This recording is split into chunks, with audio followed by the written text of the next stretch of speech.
Assalamualaikum warahmatullahi wabarakatuh. Hari ini saya Muhammad Kelvin Andika dengan ujung NPM 102 akan mempresentasikan tentang mini proposal saya yang berjudul pengaruh blockchain terhadap keamanan keuangan, perbandingan sistem perbankan tradisional dan blockchain.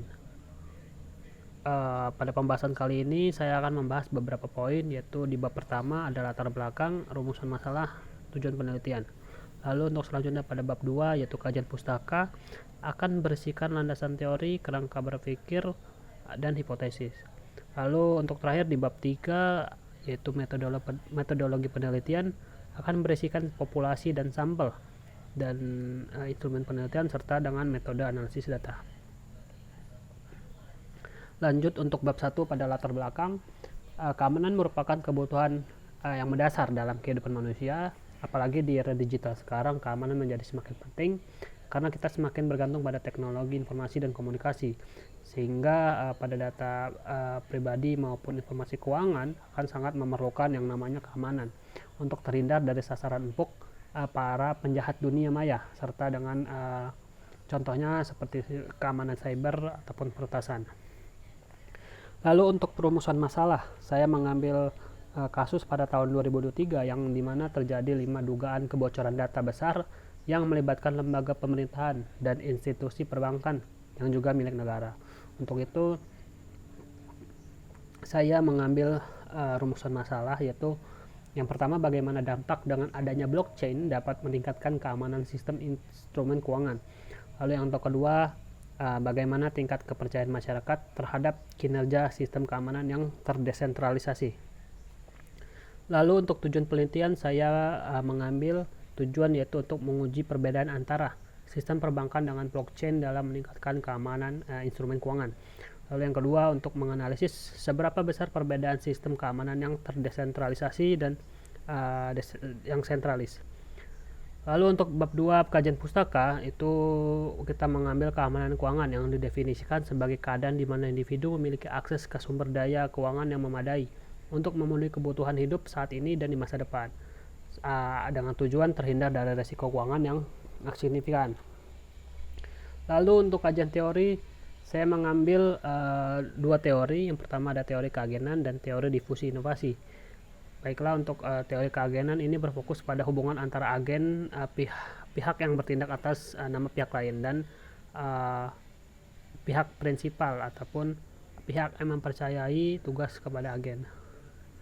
Lalu untuk teori difusi inovasi ini menjelaskan bagaimana, mengapa, dan pada tingkat apa inovasi, ide maupun kreativitas tersebut tersebar dalam suatu masyarakat atau organisasi. Selanjutnya untuk penelitian yang sebelumnya saya mengambil penelitian dari Surya Wijaya pada tahun 2023 dengan judul memperkuat keamanan data melalui teknologi blockchain, mengeksplorasi implementasi sukses dalam transformasi digital di Indonesia. Lalu untuk hasil penelitian ini adalah pemerintah Indonesia yang telah memperhatikan potensi tersebut dan mengeluarkan regulasi serta strategi untuk meningkatkan penggunaan teknologi blockchain. Dalam hal ini blockchain mendapatkan pengaruh ataupun dampak yang positif terhadap keuangan ataupun sistem keamanan di Indonesia. Untuk itu, berlandaskan dengan pada teori keagenan, saya mengambil prinsip bahwa di mana masih ada risiko ketidakseimbangan informasi antara agen dan prinsipal, sehingga mendorong kepercayaan masyarakat untuk berinvestasi. Dengan ini ditariklah hipotesis adanya perbedaan yang signifikan antara sistem keamanan perbankan dan blockchain. Lalu yang kedua, pada teori difusi inovasi ini dapat ditarik hipotesis yaitu tidak adanya perbedaan yang signifikan antara sistem keamanan perbankan dan blockchain. Lalu untuk bab 3 pada metodologi penelitian, penelitian ini menggunakan metode deskriptif dengan pendekatan kuantitatif dengan tujuan yaitu menyajikan deskripsi gambaran yang sistematis, faktual, dan akurat tentang fakta-fakta, karakteristik, serta hubungan antara fenomena yang diselidiki. Lalu untuk populasi dan sampel saya menggunakan metode pengambilan sampel yaitu non-probability sampling, yang dimana populasi ini mencakup semua nasabah dan investor. Mengapa saya menggunakan metode ini? Karena saya mengambil sampel yang terdiri dari 50 nasabah bank konvensional dan 50 investor ataupun trader yang sudah bertransaksi selama minimal 2 tahun, sehingga tidak semua populasi yang ada di populasi dapat memiliki peluang untuk dipilihnya sebagai sampel, sehingga saya mengambil metode non-probability sampling.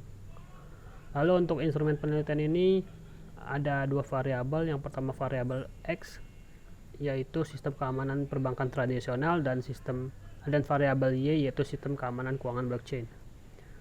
Lalu untuk teknik pengumpulan datanya saya menggunakan kuesioner dan observasi. Lalu selanjutnya untuk teknik analisis data saya menggunakan uji tes T atau uji T, di mana uji ini digunakan untuk menentukan apakah variabel X dan variabel ini memiliki pengaruh ataupun perbedaan yang secara signifikan. Yang dimana jika T hitung lebih besar dari T tabel, itu hipotesis 1 akan diterima dan H0 akan ditolak.